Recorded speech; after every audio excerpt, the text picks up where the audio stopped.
കുന്നംകുളം അഞ്ഞൂരിൽ സുഹൃത്തുക്കൾക്കൊപ്പം മദ്യപിക്കുന്നതിനിടെയുണ്ടായ തർക്കമാണ് മർദ്ദനത്തിലേക്ക് നയിച്ചത്. ഇന്നലെ രാത്രി 8:30ഓടെയാണ് സംഭവം. സുഹൃത്തുക്കളുടെ സംഘം ചേർന്നുള്ള മർദ്ദനത്തിനിടെ വിഷ്ണു തലയടിച്ച് വീഴുകയായിരുന്നു. ഗുരുതരമായി പരിക്കേറ്റ വിഷ്ണുവിനെ കുന്നംകുളത്തെ ആശുപത്രിയിൽ എത്തിച്ചെങ്കിലും രക്ഷിക്കാനായില്ല.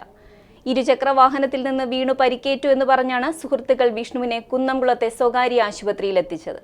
എന്നാൽ പരിശോധനയിൽ മണിക്കൂറുകൾക്ക് മുൻപ് മരണം സംഭവിച്ചുവെന്ന് മനസ്സിലായതിനെ തുടർന്ന് പോലീസിൽ അറിയിക്കണമെന്ന ഡോക്ടറുടെ നിർദ്ദേശം വിഷ്ണുവിന്റെ സുഹൃത്തുക്കൾ അംഗീകരിച്ചില്ല.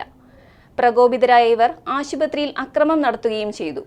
തുടർന്ന് കുന്നംകുളം പോലീസ് സ്ഥലത്തെത്തി ഇവരെ കസ്റ്റഡിയിലെടുത്തു.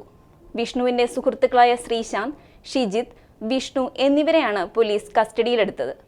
പോലീസ് നടത്തിയ ചോദ്യം ചെയ്യലിലാണ് വിഷ്ണുവിന്റെ മരണം കൊലപാതകമെന്ന് തെളിഞ്ഞത്.